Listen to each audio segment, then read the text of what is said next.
Bonjour à tous et à toutes.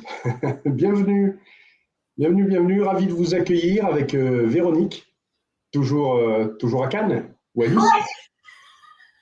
Mais je bouge de temps en temps, donc tu fais C'est bien de ça. me poser la question, puisque la semaine dernière, j'étais à Paris.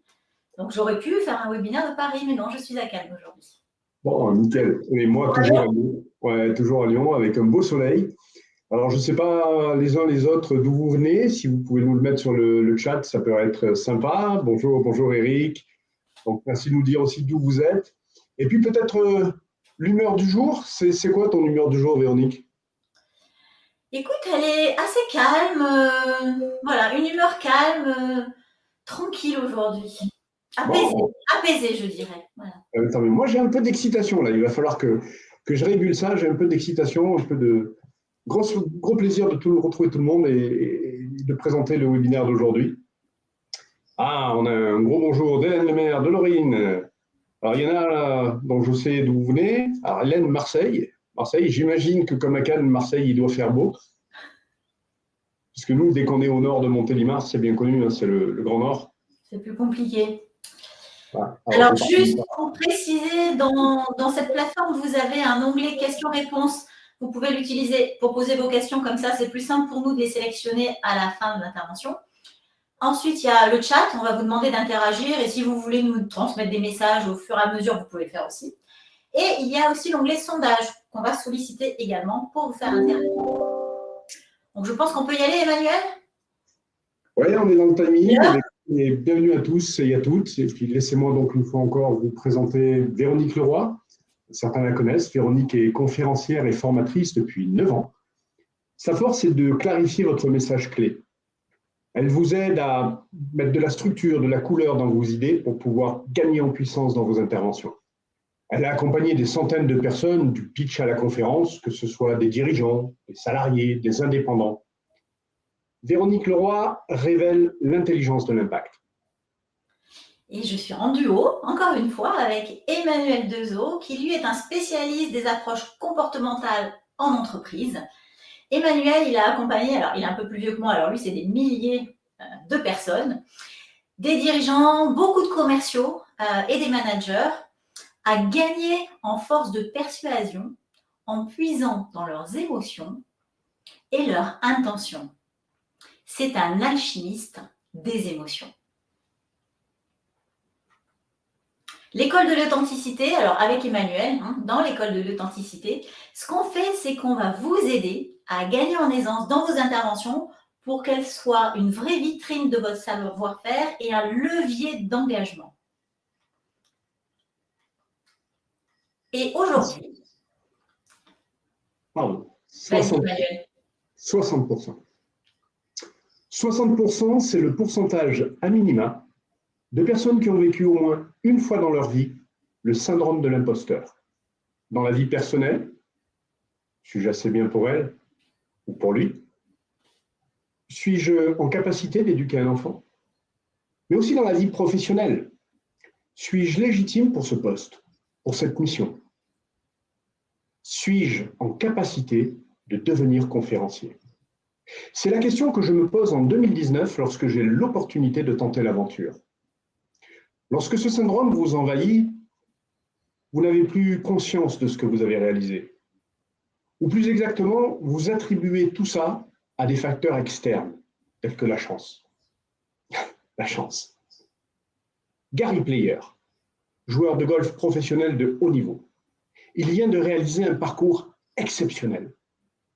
Monsieur Player, une question pour le journal des sports. Quand on voit le parcours que vous avez réalisé aujourd'hui, vous avez eu une chance surprenante. Gary Player sourit aux lèvres. Vous savez ce qui est surprenant? C'est que plus je m'entraîne et plus j'ai de la chance. Alors je me suis dit, sur la thématique des émotions, j'ai 56 ans d'expérience. 56 ans de rire, de larmes parfois, de colère aussi. Alors oui, je suis légitime. Si je m'entraîne, je suis légitime. À l'issue de ce webinaire, chacun de vous aura les clés pour dévoiler le conférencier qui sommeille en lui. Nous franchirons, tel un alpiniste, 3 paliers. Le premier palier nous permettra de découvrir l'art du conférencier. Le deuxième, de dévoiler le conférencier qui sommeille en vous. Et le troisième palier vous permettra de découvrir deux clés. Deux clés pour réussir votre conférence. Et avant de débuter, pour ceux qui nous suivent régulièrement, ça peut devenir une habitude, une tradition. Nous, on aime bien vous faire des cadeaux pendant nos webinaires, des cadeaux utiles pour vous, notamment un profil de communiquer avec style. C'est un profil comportemental qui va vous permettre d'avoir des clés pour mieux communiquer avec toutes les personnes qui vous entourent. Et pour gagner ce profil, eh bien, après le webinaire, on envoie toujours une enquête de satisfaction et pour récolter aussi vos idées et vos retours. Eh bien, il vous suffit de répondre à cette enquête pour qu'on puisse vous tirer au sort. Et on tirera aujourd'hui 3 profils. On annoncera les gagnants d'ici une semaine. Et les 3 profils seront débriefés, soit par Véronique, soit par moi, pour vous donner effectivement tous les éléments constitutifs de qui vous êtes et de quel conférencier vous êtes. Alors, sans plus attendre, on va vous proposer un premier sondage. Donc, vous pouvez aller sur l'onglet sondage pour savoir, selon vous, sur quoi repose la réussite dans votre activité. Les items pouvaient être nombreux, on en a choisi 5. Est-ce que c'est la maîtrise de votre expertise, la création d'un écosystème, votre niveau d'exigence, votre visibilité ou votre réseau? Donc, je vais vous laisser quelques secondes pour pouvoir répondre à ces questions, à ce sondage.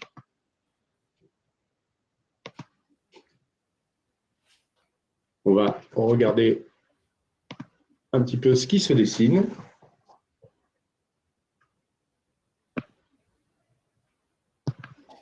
Alors, pour le moment, ça commence à se détacher un peu. Le réseau, pour beaucoup.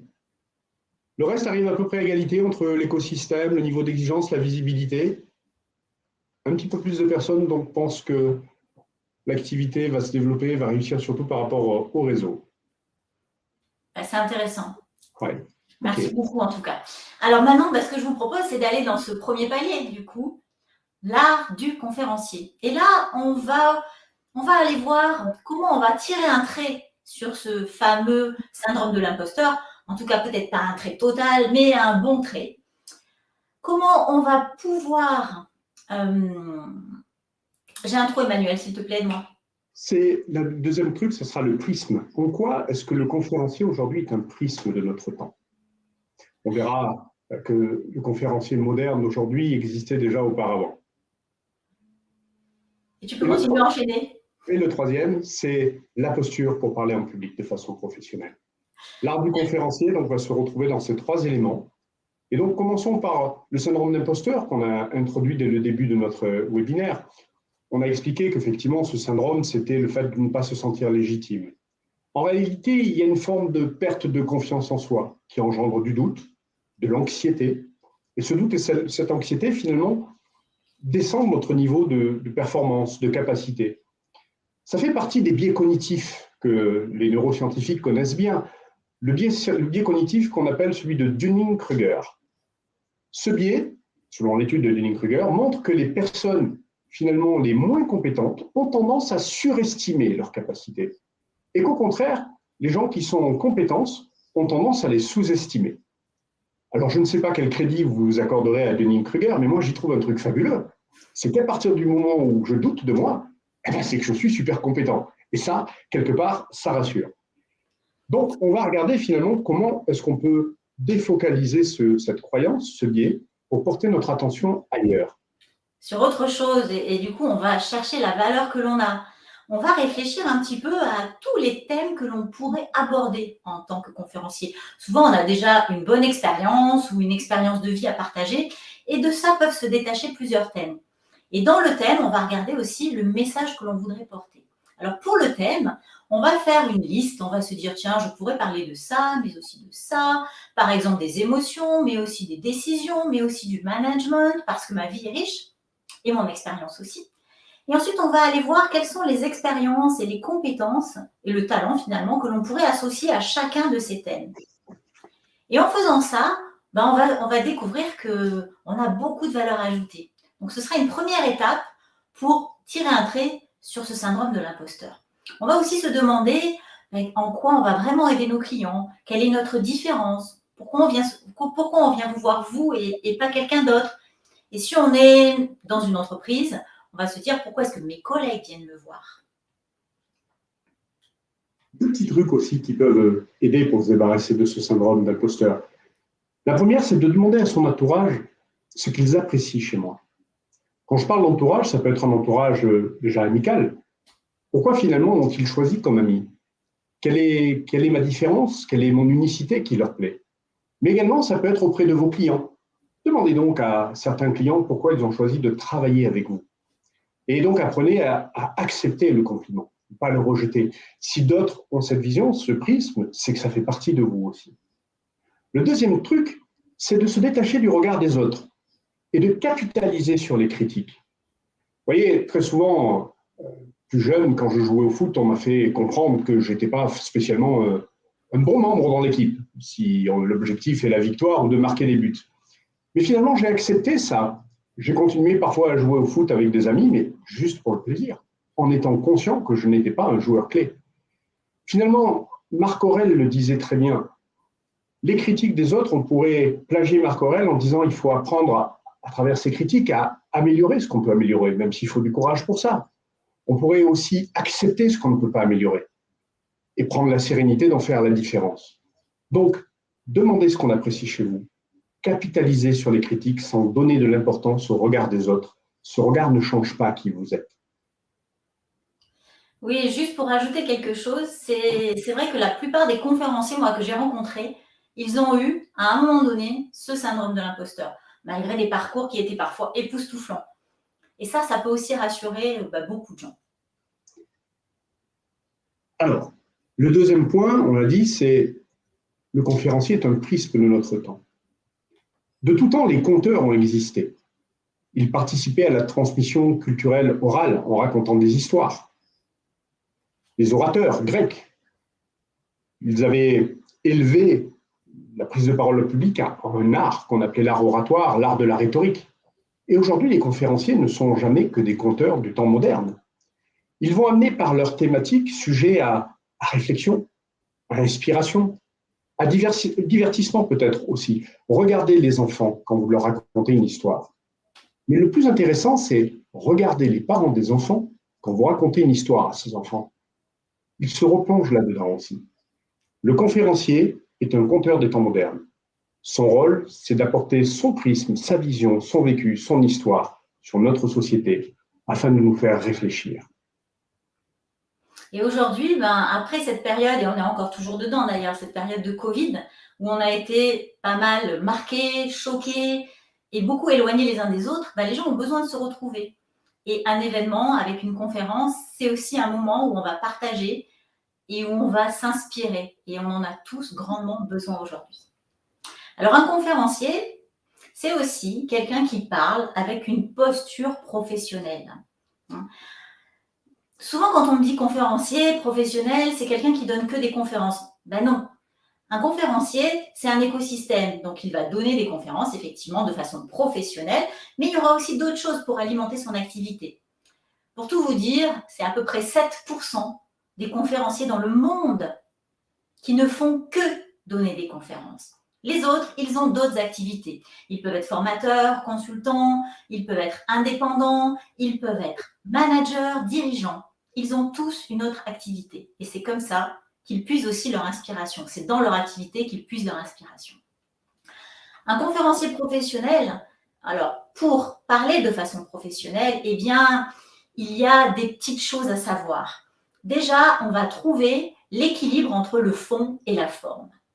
Le fond, c'est le message qu'on veut passer, c'est les mots qu'on va choisir, c'est toute la structure du discours aussi. Ça, c'est vraiment tout le fond. Et ensuite, il y a la forme. La façon dont on va le dire, le sourire qu'on va y mettre, l'intention, les gestes, les déplacements quand on peut en faire. Tout ça, c'est la forme. Et il y a un véritable équilibre à trouver entre les deux. Parce que si on ne fait que de la forme, on fait du vent et ça passe pas auprès du public, on veut du contenu. Et si on fait que du contenu, mais sans y mettre la forme, ça va être ennuyeux. Donc voilà, ce que je vous propose, moi, c'est vraiment de mettre cet équilibre entre les deux.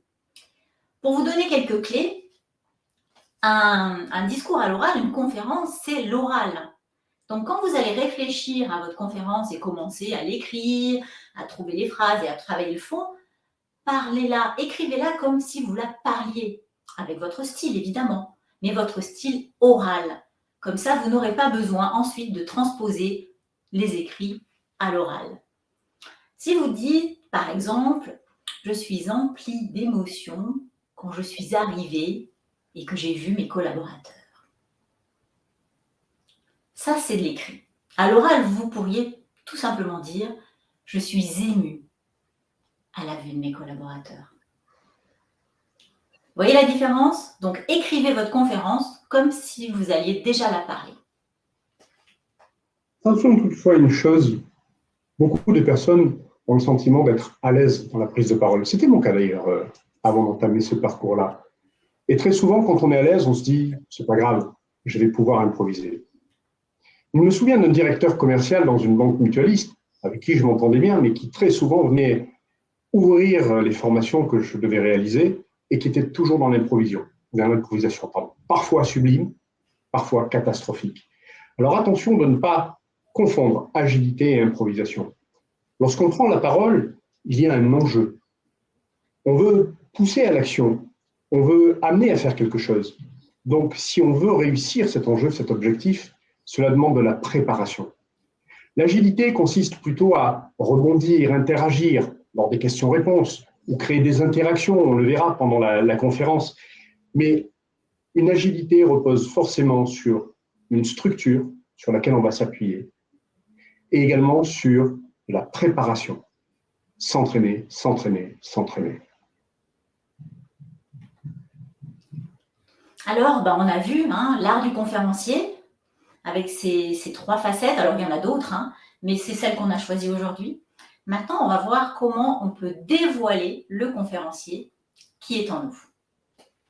Alors, dévoiler le conférencier qui est en nous, déjà, c'est de se poser la question. Quel est mon thème? De quoi je veux parler?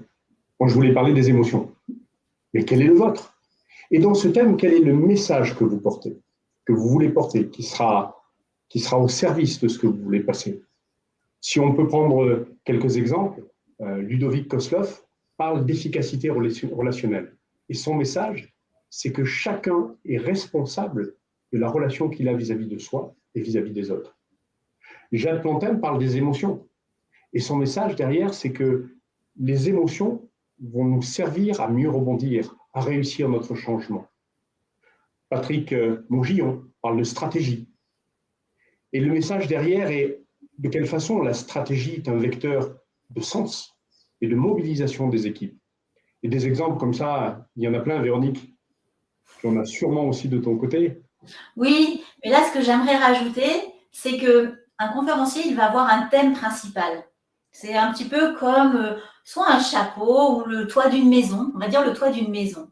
D'accord? C'est vraiment le thème principal. Et sous ce toit, on va avoir une porte d'entrée et ensuite plein de pièces dans la maison. Donc, le thème principal, ce que nous, on va vous conseiller, c'est d'en trouver un. Ensuite, ce n'est pas parce que vous allez parler en tant que conférencier d'un thème que vous n'allez plus pouvoir jamais de votre vie aborder d'autres thèmes. Mais ils sont dans la maison. Et vous allez souvent, et pratiquement toujours d'ailleurs, les relier à votre thème principal. Et c'est comme ça que vous pourrez être identifié comme un conférencier sur les émotions, pour Emmanuel, sur l'intelligence de l'impact, pour ma part. Pour trouver ce thème principal, je vous ai déjà donné une piste tout à l'heure. Vous allez lister tout ce dont vous pourriez parler. Et ensuite, vous allez chercher les bénéfices autour de ces thèmes. Qu'est-ce que vous apportez vraiment en termes de bénéfices à vos clients? Et un des bénéfices va revenir souvent. Je sais qu'Emmanuel, quand tu as réfléchi, c'était vraiment les émotions qui toi est revenu. Et c'est la régulation des émotions, en fait, qui est revenue. C'est pour ça que tu as choisi ce thème. C'est un peu ce qui mettait le lien, le fil rouge dans toute ton activité, finalement. Que tu sois formateur sur des forces commerciales ou en management. Vraiment, c'était le côté émotion que tu traitais différemment. Et c'est ça que tu as choisi. Donc, je vous engage, pour trouver votre thème, à faire ce travail. Et puis, derrière ce travail, après, il y a aussi se poser la question, en quoi est-ce que je réponds au marché, à une demande? Est-ce que ça va être vendable, bien sûr? Et vendable, ça veut dire aussi à quel public je vais m'adresser. Oui. Et là, on peut envisager plusieurs types de publics, je crois. Oui, et quand on démarre, en tout cas, on va faire un choix. Parce que si on fait tout, on va parler à personne et surtout, on va se fatiguer, on va s'épuiser, on va avoir des actions dans tous les sens et on n'aura pas de résultat. Donc, on va se demander si on est plutôt un conférencier tourné vers l'entreprise et quelles entreprises à l'intérieur. Est-ce que ce sont des entreprises qui sont plutôt dans un certain secteur ou pas? Quelle taille elles ont? Et dans l'entreprise, à qui je vais m'adresser? Est-ce que c'est aux ressources humaines? Est-ce que c'est aux directions commerciales? Est-ce que c'est à la direction générale? Ça, c'est pour les entreprises. On peut avoir la même réflexion pour le grand public. Si je suis un conférencier de grand public, eh bien, à qui est-ce que je vais parler? Est-ce que c'est à peu près un peu à tout le monde, parce que mon thème est un peu universel? Ou est-ce que je vais me spécialiser pour des enfants, des adolescents, des femmes, des hommes, une certaine typologie en tout cas? Et au plus on va cibler, au plus on va parler en fait à ces personnes, et plus facile sera le démarrage. Ça va faire un peu comme un escargot. On va démarrer autour de ce thème et autour de cette cible, de cette première cible, et puis en plus, après, ça va vraiment rayonner. On peut aussi parler à des associations. Et là encore, est-ce que ce sont des associations professionnelles ou est-ce que ce sont des associations grand public? Et derrière ça, évidemment, Emmanuel, tu l'as très bien dit, qu'on souhaite vendre ces conférences, qu'on souhaite s'en servir pour être visible ou qu'on souhaite s'en servir pour porter un message qui nous tient à cœur sans avoir forcément besoin d'en vivre, eh bien, ça va rencontrer un public. Ce message, ce thème va rencontrer un public et donc il faut s'assurer en amont que la rencontre va bien avoir lieu. Parce que sinon, vous ne pourrez jamais donner de conférence. Et puis, on peut avoir aussi la surprise parfois que le public s'élargit. Tu parlais de ma conférence sur les émotions, qui était destinée au départ plutôt à des managers, à des collaborateurs dans un souci de performance.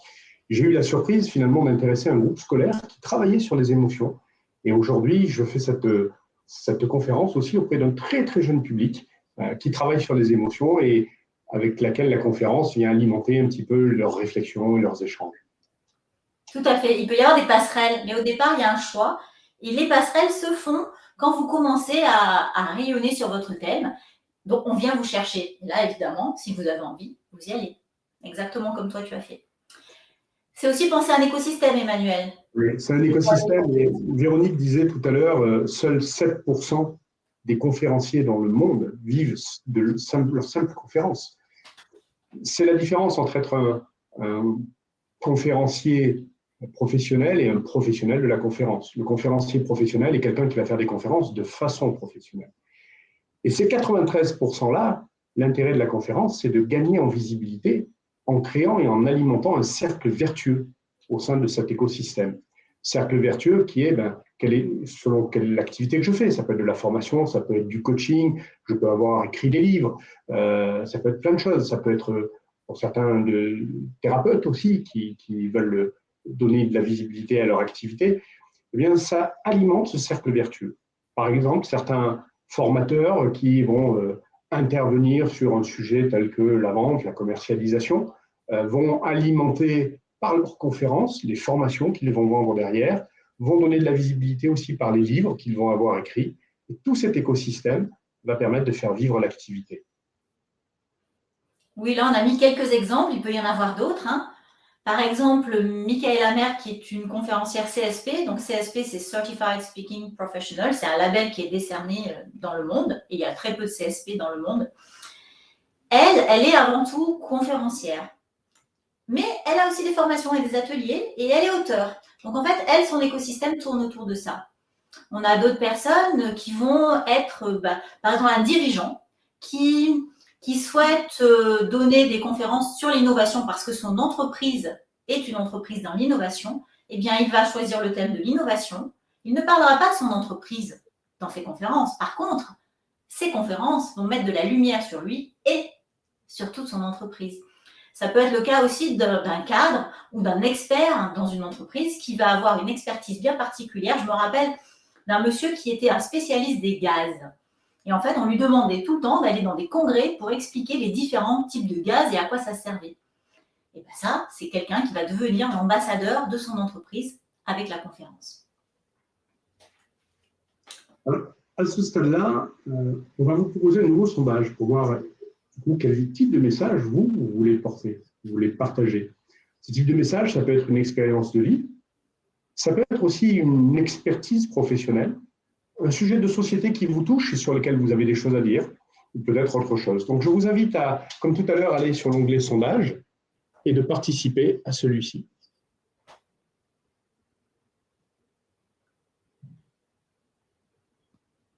C'est toujours intéressant pour nous de récupérer vos infos parce que vous êtes le reflet du marché quelque part. Et donc, nous, après, on en tire des études, des statistiques. Et ça, c'est Émeric Desremaux qui le fait, puisque c'est lui qui gère toute notre plateforme, nos webinaires. Et c'est lui aussi qui vous donne les résultats de ces sondages après. Alors là, je n'ai pas le retour des sondages. Je pense que je subis un petit bug. Je ne sais pas, Émeric, si se détache. L'expérience professionnelle. Apparemment, ce qui arrive en tête, c'est votre expérience professionnelle. Et d'ailleurs, votre expérience professionnelle peut aussi vous amener un jour à écrire, pourquoi pas, sur l'expertise que vous en aurez tirée.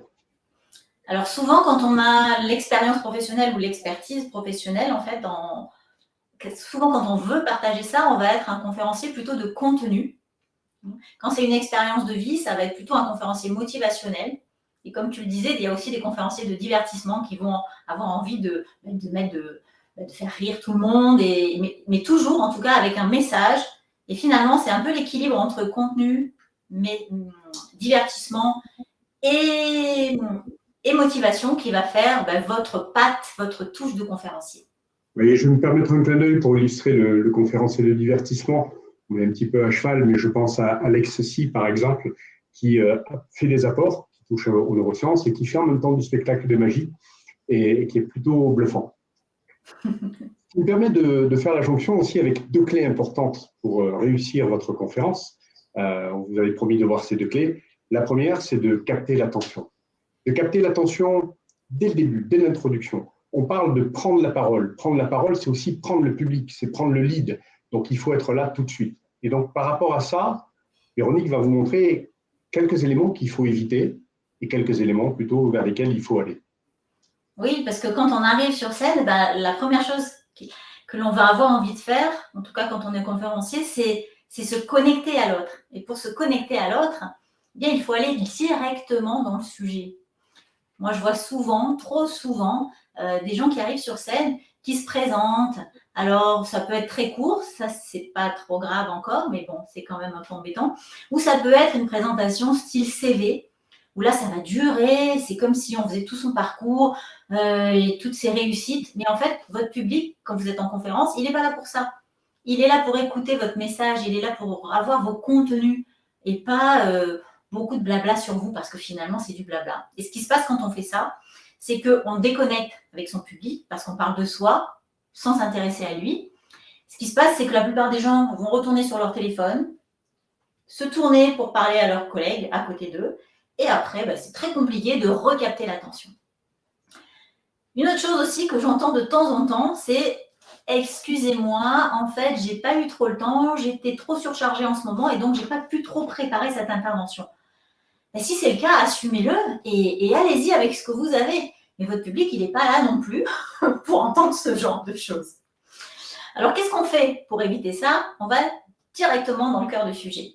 Et on démarre son introduction avec soit une histoire fondatrice, soit une statistique, soit une affirmation, soit une citation.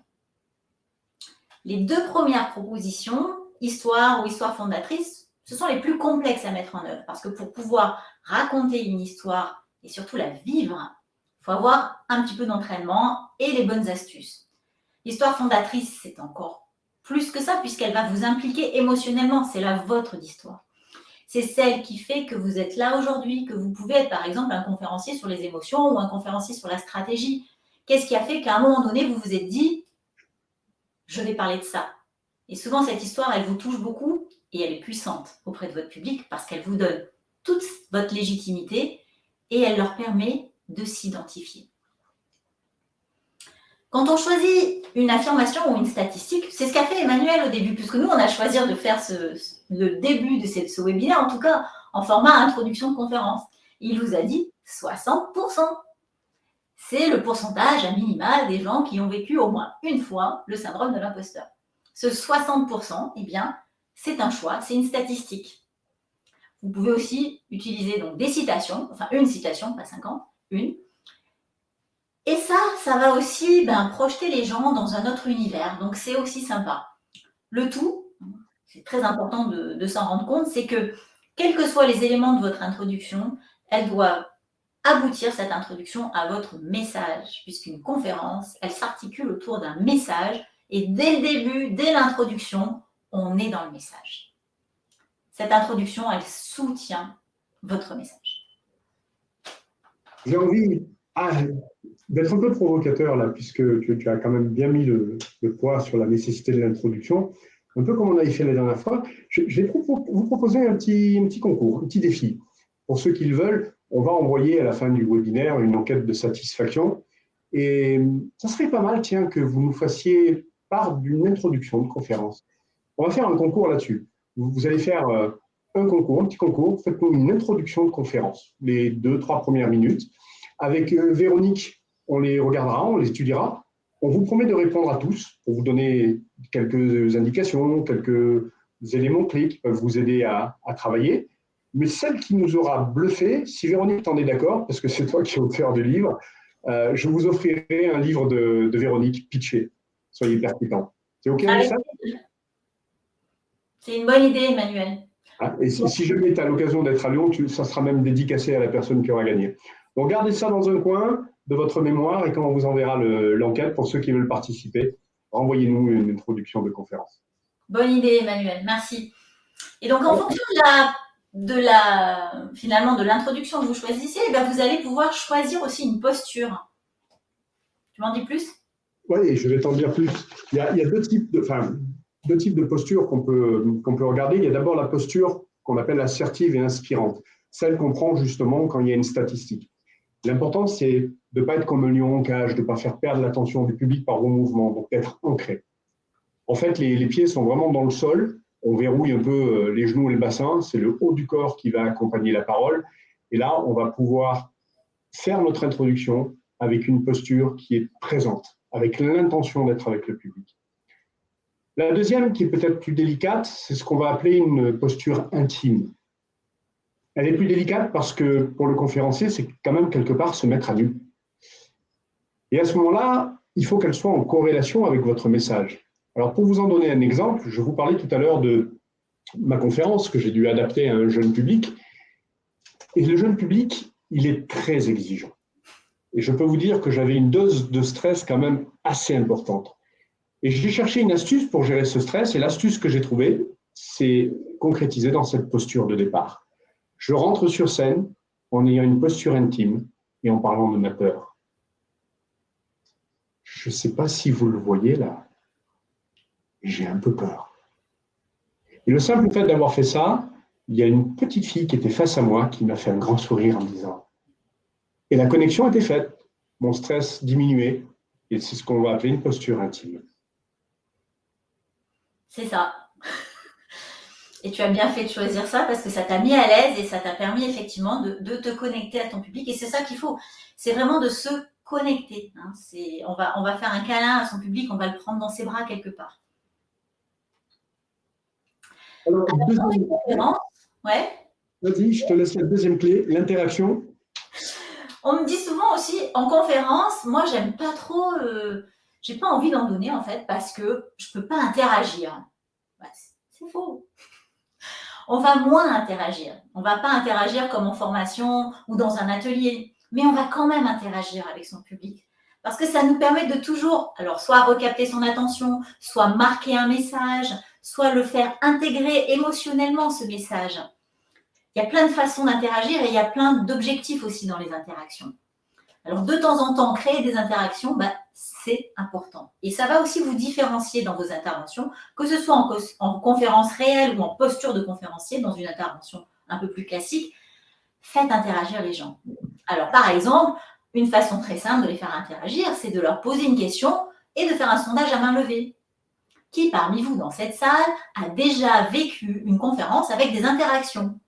Et là, l'astuce, c'est que le conférencier lève la main. Et comme ça, ceux qui se sentent concernés, par mimétisme finalement, lèvent la main aussi. Si vous dites qui parmi vous dans cette salle a déjà vécu une conférence avec une interaction, et que vous ne faites rien, il y aura beaucoup moins de personnes qui vont qui vont avoir envie de vous répondre. Donc ça, c'est une première astuce. Créer des sondages, des questions. Vous pouvez aussi créer un mouvement. Je me rappelle d'une conférence de Michaela Merck qui, elle, a pour but de réénergiser des collaborateurs. Donc, quand elle fait cette conférence, eh bien, elle va créer un mouvement pour les réénergiser. Elle va tout simplement leur faire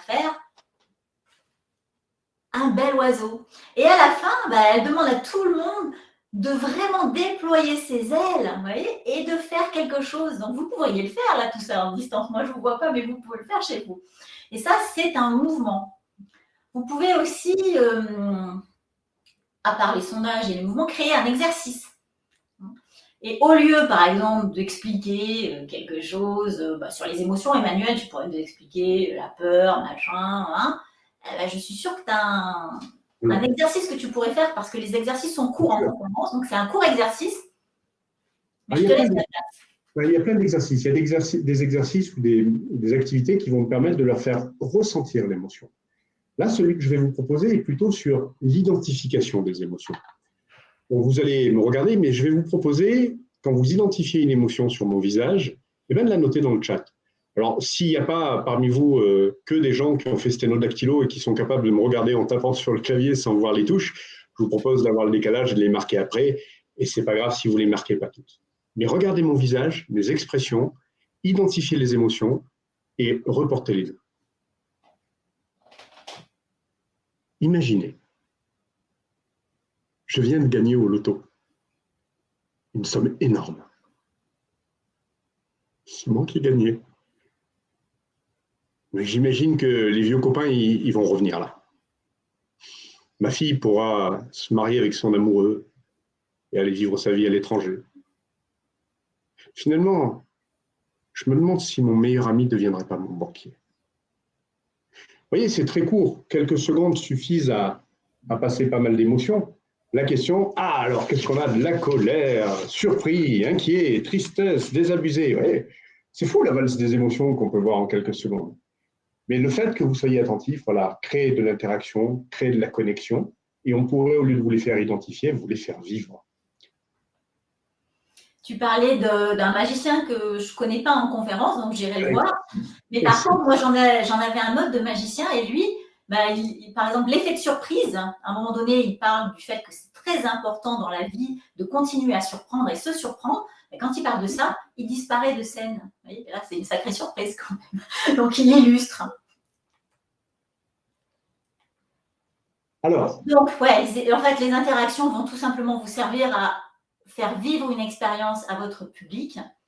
Et dès qu'on vit une expérience, dès qu'on ressent quelque chose, alors non seulement on va pouvoir agir plus, parce qu'une conférence, c'est aussi pour faire agir, mais on va aussi ancrer le message sans rappeler beaucoup plus longtemps. C'est ça. Il y a des marqueurs somatiques qui vont se faire et qui vont permettre d'ancrer le message. On a partagé avec vous donc l'art du conférencier. On a partagé la découverte du conférencier qui sommeille en vous et comment vous pouvez commencer déjà à réfléchir à votre thématique, à ce que vous voulez faire, au message que vous voulez porter. Et nous venons de voir 2 clés. Alors, ce ne sont pas les seuls, il y en a bien d'autres. Vous imaginez bien que dans un webinaire, on ne peut pas tout dérouler, mais 2 clés qui sont essentielles pour réussir une conférence. Donc, on va vous proposer un nouveau sondage qui est de savoir quel serait pour vous le point prioritaire, celui que vous voudriez travailler. Ça peut être travailler votre valeur ajoutée, histoire de tirer un trait sur le syndrome de l'imposteur et voir quelle est ma valeur ajoutée, quelle est mon unicité. Sélectionnez votre thématique, sur quoi est-ce que je peux partir au vu de ce que j'ai vécu. Apprendre à structurer votre conférence, savoir créer l'interaction, comme on vient de l'illustrer, ou encore améliorer la forme. Donc, je vous propose d'aller sur l'onglet sondage.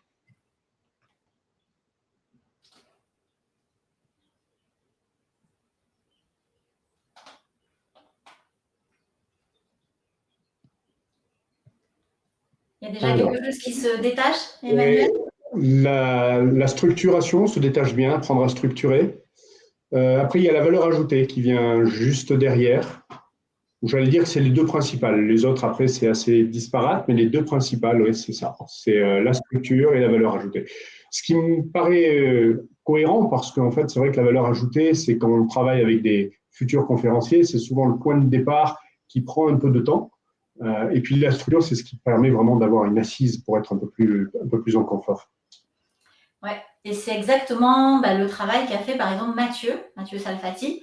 Je me rappelle Mathieu, quand il a commencé à se former, en fait, il est formateur, il est toujours d'ailleurs formateur. Donc il était plutôt à l'aise en prise de parole.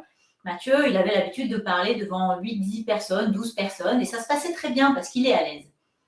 Simplement, à un moment donné, on lui a demandé d'intervenir un petit peu dans des groupes un peu plus grands. Et là, eh bien, il s'est dit, il y a quelque chose à faire, je dois progresser, je dois passer une étape. Il est venu se former et il a découvert qu'en fait, une conférence, ça ne s'improvise pas. Alors, effectivement, on a l'agilité dans ce cadre, mais il y a une structure. Et au-delà de la structure, eh bien, il y a toute la partie scénique, la voix, les silences, les gestes. Et tout ça, en fait, à faire dans l'instant. Donc, c'est vrai que ça s'apprend et ça se répète. Donc ça, c'était sa première étape. Et puis, très très vite dans son parcours, au tout début, il a eu une intervention à faire devant 200 personnes, en anglais, dans un espace où il y avait vraiment beaucoup de chaleur et il n'était pas super bien. Et à ce moment-là, il n'était pas encore conférencier. Mais il avait eu déjà quelques trucs qu'il a pris et qu'il a mis en œuvre. Et il a démarré son intervention, qui était une intervention un peu technique sur un outil, par l'expérience qu'il avait eue, lui, avec cet outil. C'était l'outil du disque, donc un outil de comportement. D'ailleurs, c'est avec cela on vous propose de partir sur des profils quand on vous les offre. Et il est parti avec son histoire. Et il a vu tout de suite que ça changeait tout. Il a vu tout de suite qu'il a capté l'attention de tout le monde et en fait que son pari était gagné. Donc, comme Mathieu, eh bien, vous aussi, vous pouvez le faire, vous pouvez réussir. Et on parle souvent d'ailleurs de prendre la parole en mode conférence, ce qu'a fait Mathieu dans cette illustration. On peut être en conférence, mais on peut être aussi en prise de parole en mode conférence pour capter l'attention. Un mot. C'est le défi que je vais vous donner ou que quelqu'un va vous donner chaque jour pour pouvoir improviser autour de ce mot. On peut prendre la parole sur bien des sujets dans cette façon-là. Et donc, je vous propose de revenir sur le sondage juste pour mettre pour vous votre prochaine prise de parole, votre prochaine échéance que vous aimeriez faire en mode conférence pour capter l'intention, créer de l'interaction, ça serait sous quel délai? Une semaine, un mois, un trimestre en 2022?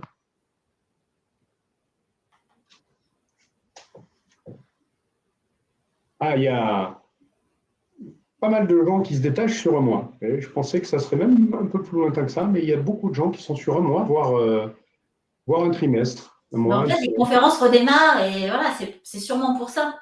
Avec le retour du présentiel qui va nous faire du bien, je pense que les gens ont besoin d'avoir une vraie interaction. Et ce qui est intéressant dans le mode conférence, c'est que même à distance, les trucs que vous apprenez, les ficelles que vous apprenez, vous permettent dans ce qu'on va appeler une e-conférence, de prendre la parole en créant cette interaction et en captant l'attention. Beaucoup de gens en e-learning, pour avoir discuté avec des collaborateurs, avaient tendance des fois à lâcher un peu l'attention parce que quand on en a toutes les semaines des e-learning, ça fatigue. Mais quand on sait capter l'attention et créer de l'interaction, ça aussi, ça permet de matcher derrière. Ouais, j'ai vu un reportage hier soir sur une société d'e-learning qui fait maintenant ses e-learning avec des comédiens et des humoristes. Oui. C'était pour de l'apprentissage de langue et en fait, il voit les résultats monter énormément parce que c'est marrant, parce que les gens s'amusent et donc en s'amusant, oui, j'ai vu ça hier soir aussi. J'ai vu ça hier soir aussi. Bon, petit aparté. Alors, si vous voulez, vous aussi maintenant, si vous avez un enjeu et que vous voulez aussi faire comme Mathieu, gravir un échelon, passer une étape ou passer au camp supérieur, puisqu'on était parti avec la métaphore de l'alpiniste, eh bien, vous pouvez le faire et on sera ravis de vous y aider avec plusieurs parcours. Ce sont des parcours qui vont vous permettre de vous entraîner, de tester des choses en toute simplicité et en toute sécurité, c'est le mot que je cherchais. Et surtout d'avoir des retours de nous, constructifs, et du groupe. Ces parcours, eh bien, ils démarrent en novembre. Il y en a un autre en février qui démarre, en janvier et en février. Donc, vous avez le choix. Et ce que vous pouvez faire maintenant, c'est de vous positionner sur un parcours en utilisant le bouton qui vient d'apparaître dans le chat, que Émeric vient de mettre dans le chat. Vous allez avoir accès à une page et sur cette page, vous pouvez juste nous dire, voilà, ça m'intéresse. Ensuite, on prend un rendez-vous avec vous, on échange, on étudie votre projet. Ça va déjà vous donner des pistes d'ailleurs, parce que cet échange, il est riche en général pour les deux.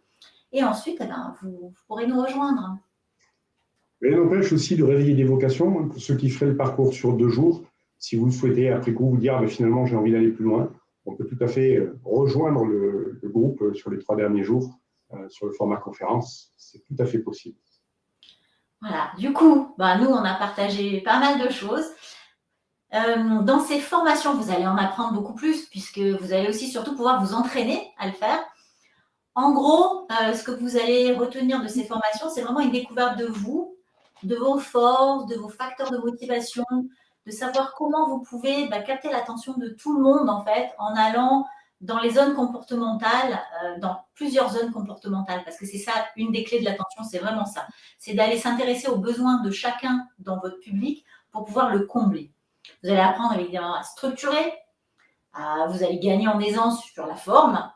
Vous allez aussi, dans le parcours de conférencier, avoir un pack marketing. Ça, c'est intéressant parce que quand on est conférencier, eh bien, c'est une grande visibilité. Donc, on doit fournir des documents, des photos, des vidéos. Et bien, dans cette formation, vous avez aussi un pack marketing avec des photos professionnelles et des premières vidéos. Donc, je vous engage, moi, à maintenant prendre rendez-vous avec nous en cliquant sur ce bouton. Et pour toutes les personnes qui vont s'inscrire avant le 15 octobre, vous allez avoir des choses en plus. 1 heure d'accompagnement en plus, même s'il y en a déjà qui est prévenu, mais vous en aurez 1 heure en plus. Vous aurez aussi le livre pitché, soyez percutant en 7 secondes, et l'accès à une conférence en replay sur le pitch. Voilà, Emmanuel, tu veux rajouter quelque chose ou est-ce qu'il y a des questions auxquelles on pourrait répondre? Non, voilà, le temps qu'on a, il nous reste du temps pour pouvoir, comme c'était prévu, répondre à vos questions. Alors, Aymeric va nous aider à faire le relais sur les questions. Dans l'onglet questions, donc la première question, celle-là j'ai connue, Hakim Amari demande comment fait-on quand on est tétanisé? Alors juste pour la petite histoire, le fameux parcours de 2019 quand j'ai commencé, en ayant 20 ans quand même derrière moi de formation, de coaching, et en ayant préparé ma conférence et en ayant apprise, je me suis tapé 3 trous blancs, coup sur coup. Alors qu'est-ce que tu nous conseilles, Véronique, quand tu es tétanisé pour revenir dans une émotion plus stable? Alors déjà, pour éviter d'être tétanisé avant, c'est de bien respirer. Donc la respiration, c'est fondamental, c'est très basique, hein, c'est un conseil que beaucoup de gens donnent, mais qu'on oublie des fois de faire.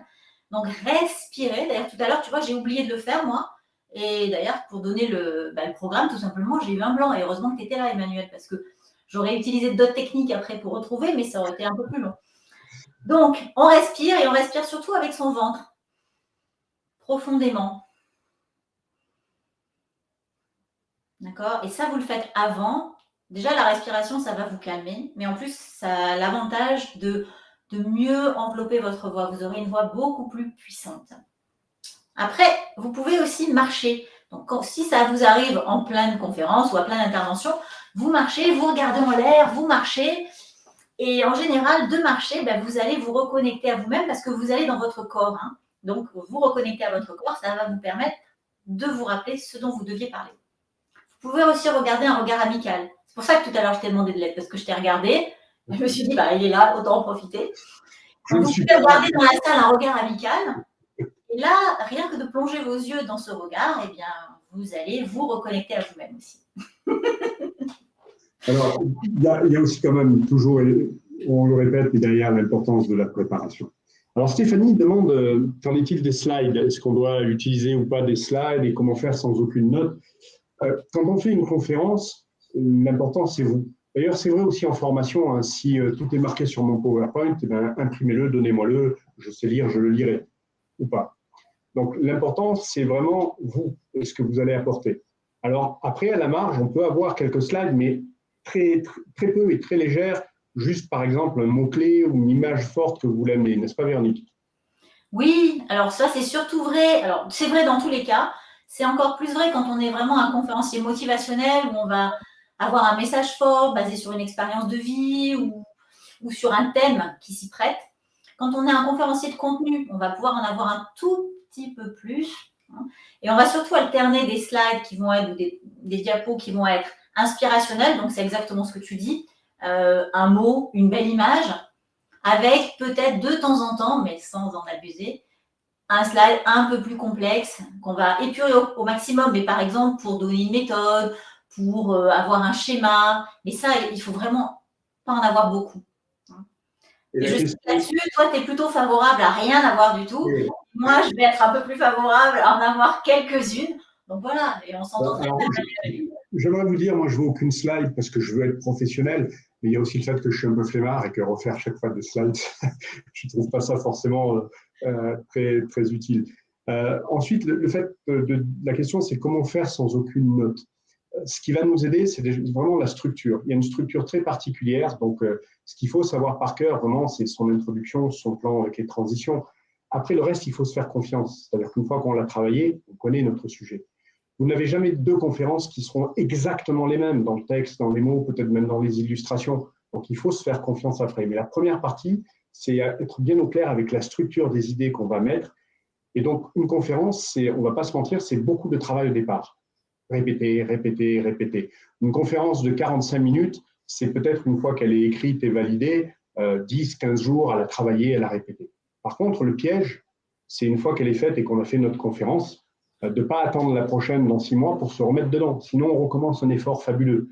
C'est une fois de temps en temps, une fois par semaine, une fois par quinzaine, de se la rejouer pour pouvoir continuer à l'ancrer et ancrer les idées qu'il y a dedans. Ouais, alors juste pour rajouter un truc, quand on prépare, voilà, la question c'était sans notes en fait.